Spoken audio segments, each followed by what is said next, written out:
Hey guys, Jerry here sa Pinoy Car Talk. So with temperatures going back to the double-digit negatives, right, ngayong January moving forward, I suggest a lot of you guys plug in yung mga sasakyan ninyo na may block heater.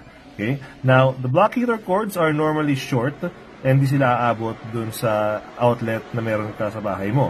So here are some of the cords na I would recommend in this video, right? Nakita niyo isa kanina na you can use. Now, the main common denominator sa mga to is they are meant for outdoor use, okay?